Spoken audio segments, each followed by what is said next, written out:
Hello guys, Horus the Sky God Pharaoh, and today we're going to be checking out 10 human trafficking disappearances that can be linked to human trafficking. Because we all know the United States is the #1 producer of human trafficking in the world. Let me tell you guys, this is why they got cartel ties, and they got 8 Alpha Draconians in the U.S. and England's governments. Alpha Draconians in the U.S. and England's governments, Grey Aliens, Pleiadians, Malevolent Pleiadians, Malevolent Arcturians, and because England still owns the United States.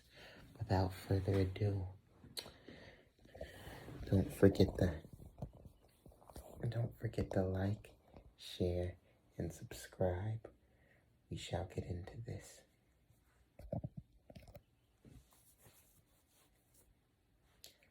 Alright, don't forget to like, share, and subscribe.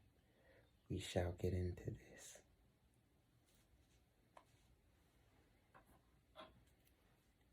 Ten human trafficking disappearances. One of the most frightening things that can happen is when someone completely disappears without a trace. But some cases are so mysterious or inexplicable, it almost makes you wonder if they got trapped in another universe. Welcome back, friends. My name is Kennedy, and today we are going to be counting down some of the most unsettling missing person cases ever recorded. So with that in mind, let's dive into the top 10 unsettling disappearances that could be linked to a parallel universe. Starting us off at number 10, we have Glenn Miller. Glenn Miller made his first record in 1935, but it took a few years to establish himself as a great musician. Luckily for Glenn, after some time, his band began doing really well for themselves, and after performing at Glen Island Casino in New York, they began to really rise up the ladder. By 1940, they were dominating the radio with hit songs like In the Mood and Tuxedo Junction, eventually earning him a baffling 15 to 20K a week for his career. But his promising career was all forced to a halt in 1942 when he joined the US Army in World War II. Luckily, while assigned, Glenn was able to lead the Army Air Force Band, inspiring and boosting morale for the troops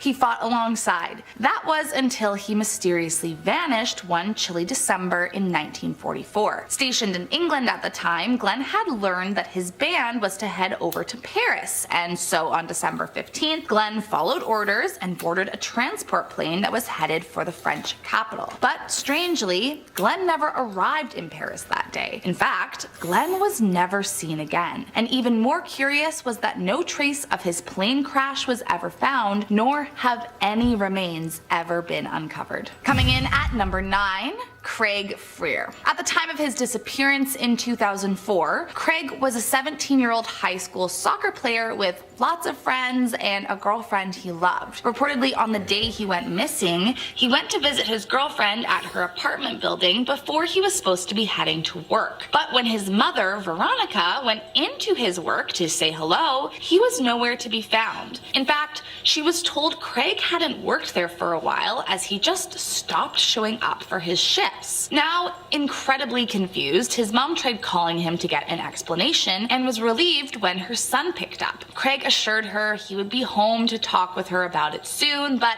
he never actually made it home. The last confirmed sighting was from 2 teenage boys who spotted him.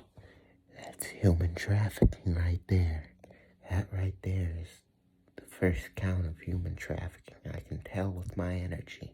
Walking along some railroad tracks, and it was reported that he put a finger to his lips as if to make a shh sound before walking into the woods and disappearing forever. Coming in next in our number 8 spot, Dorothy Arnold. Back in 1910, Dorothy Arnold was a 25-year-old socialite and heiress to a perfume empire. So when the news broke that she suddenly disappeared in the middle of the day without a trace, it was an absolute scandal. Apparently at the time, Arnold had had a huge falling out with her father, who was refusing to let her move out of the house. Meanwhile, unbeknownst to him, she was having a secret affair with a man 20 years her senior and kept a secret P.O. box to write to him. But the really weird part about the whole situation is that after her strange disappearance, Dorothy's dad was allegedly so worried about the bad publicity that the scandal might bring upon the family, he was reluctant to bring the case to the police for several months. Instead, he hired his own PI, but sadly was never able to uncover any leads to where his daughter could be hiding. Of course, at the time, there were plenty of rumors circulating about the socialite's whereabouts. Some believed her secret beau had offed her, while others thought she'd taken her own life. Another popular theory was that she had been secretly pregnant and ran away to avoid social embarrassment. But as she was never found, alive or dead, the mystery continues to this day. Next up at number 7, Roald Amundsen. The year was 1928 when celebrity explorer Roald Amundsen vanished into thin air and was never to be seen again. Roald had become a world-famous face after his 1911 expedition where he successfully reached the South Pole. And from that point forward, he was considered one of the South Pole, you say? Well, there's a lot of things in Antarctica. I'm gonna make a video about that. That gives me an idea. It's for another video. Greatest explorers to have ever lived. So imagine everyone's surprise when he went missing on a trip far less dangerous than any of his previous missions. The day was June 18th, 1928, and believe it or not, it was not his mission he disappeared on, but on a rescue trip for an already missing person. Along with a crew of 5, Roald boarded the rescue flight and headed for the crew that had crashed while returning from the North Pole. But neither Roald, his crew, or his aircraft were ever seen again. Due to his popularity, a search for the team began nearly immediately, but after no evidence of a crash and no bodies were found, it was called off. Years later, in 2004 and 2009, the Norwegian Navy attempted to search for wreckage of the mysterious disappearing aircraft, but they too never uncovered a single piece of evidence, and whatever happened to Roald remains a mystery to this day. Coming in at number 6. Hannah Up. What makes the case of Hannah Up particularly mysterious is that she actually disappeared a total of 3 times in roughly 11 years. Now, that alone is strange, but what's even more unique is that she was also diagnosed with dissociative fugue, which is a rare form of amnesia that results in a temporary loss of identity. Kind of makes all the disappearances even more unsettling. The first time it happened was in 2008, and This is another human trafficking disappearance. Hannah left for a run along Riverside Drive, but strangely never came home that night. It took nearly 2 weeks of searching, but she was discovered floating in the water face down and rescued. However, she had no recollection of who she was or how she ended up there. Then in 2010, she went missing on her first day of work as a teacher's assistant. They found her purse, wallet, and cell phone were on a nearby footpath. Human trafficking.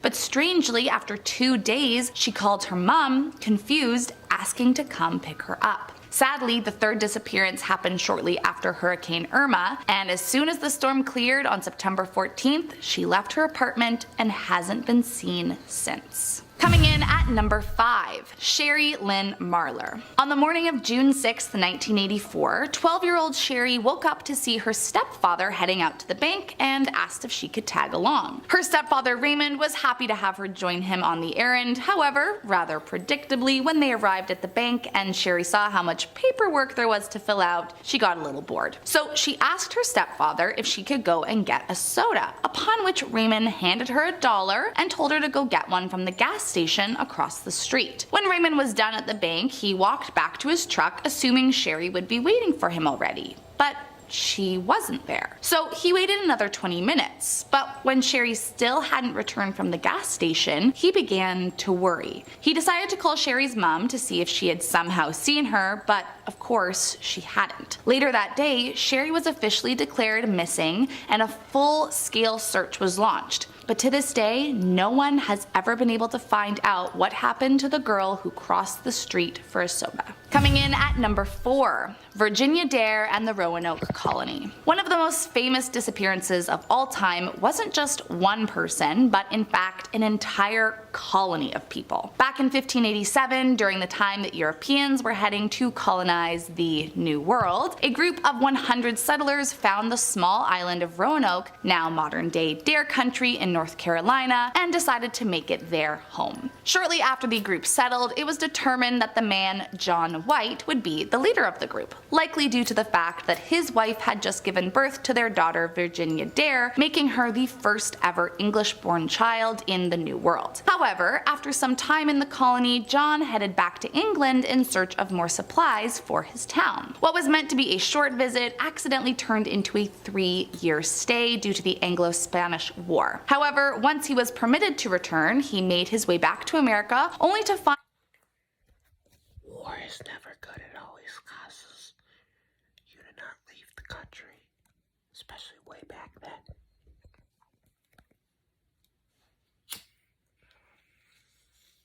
that his entire colony had vanished out of thin air. He looked around for clues for where they could have gone, but there was no sign of battle and no graves reported in the area, seemingly pointing towards the idea that they had moved to a new location. All John found was the word Croatoan carved into a single wooden post, and to this day the disappearance of the Roanoke colony remains a giant mystery. Coming in at number 3, Theodosia Burr, daughter of the 3rd Vice President of the United States, Aaron Burr. If you have heard of a little Broadway musical called Hamilton, or all those people in Washington, I'll make a separate video on it.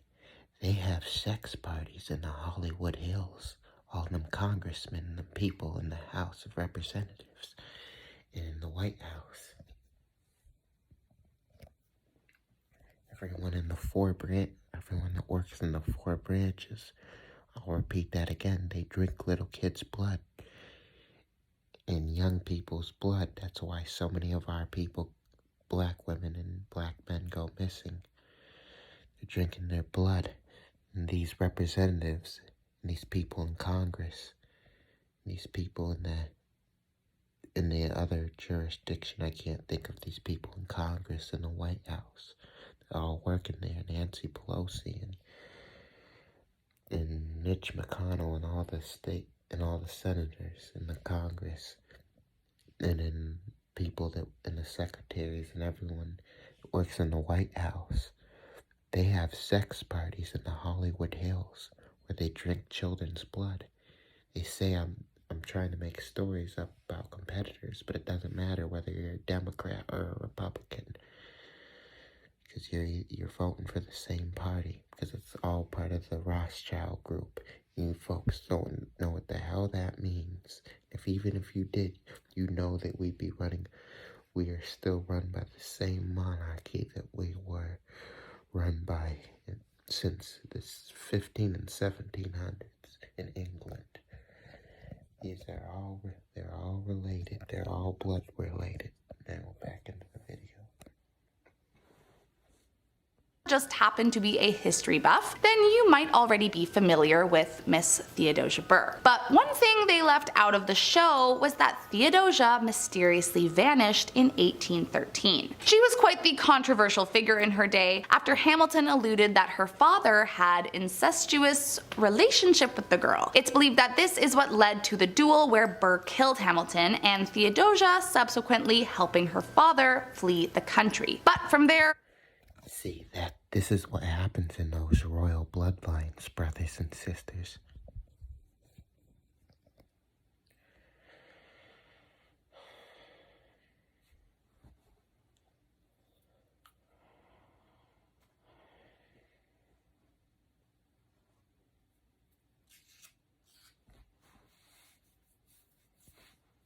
her life only got worse. It's believed the young woman suffered uterine cancer, and on top of that wrote to her doctor sharing symptoms of hysterical fits, citing seeing figures in the night, witnessing flashes of light, and hearing strange noises. However, once her son passed from malaria, she went into a deep depression and decided to go and visit her father, who she desperately missed. One day she boarded the Patriot, a small boat that was scheduled to take her from Georgetown to New York, where her father had recently returned. But curiously, the boat never arrived in New York. In fact, the boat never arrived anywhere as far as anyone could find. It was as if it vanished into another dimension. To this day, the disappearance of Theodosia Burr remains a huge mystery. Coming in at number 2. Amelia Earhart. Although I would venture to say this woman needs no introduction. Just in case you aren't familiar, in 1932, Amelia Earhart was the first woman to fly across the Atlantic Ocean unaccompanied, and was just overall an incredible woman. On top of her 1932 trip, she was one of the first aviators to promote commercial air travel. She wrote best-selling books about her flying experiences, and was instrumental in the formation of the 99s, which was an organization for female pilots. Essentially, she was a super cool badass pilot in the 30s, which made her disappearance all the more bone-chilling. In 1937, Amelia decided to set out on one of the greatest expeditions to date. She was going to be the first woman to fly all the way around the globe. Determined to make history, along with her navigator Fred Noonan, Amelia left Miami.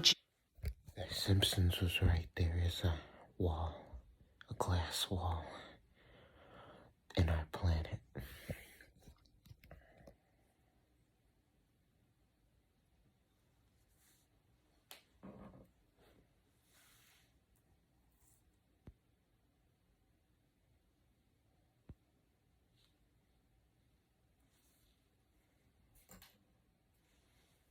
June 1st and headed towards New Guinea. By the next day they made it, and from there the plan was to head towards Howland Island, which was a small uninhabited landmass between Hawaii and Australia. But somewhere en route to their next destination, caught in a bad storm with a low fuel tank, Amelia tragically lost contact with her Coast Guard liaison and literally vanished into thin air. From what anyone has ever been able to find, the plane never landed, and neither her nor Fred were ever seen again. And last up in our number 1 spot is Frederick Valentic. In the evening of Saturday, October 21st, 1978, Australian pilot Frederick Valentic informed the Melbourne Air Traffic Control that he was being accompanied by an aircraft about 1,000 feet above him. So imagine Frederick's shock when the air traffic control replied to him saying that there was no known traffic at that level. Now, a little backstory: Frederick was a fairly new pilot who had twice applied to be in the Royal Australian Air Force but was rejected on the basis of inadequate qualifications. However, this story doesn't end with a mysterious crash that one could assume resulted in death.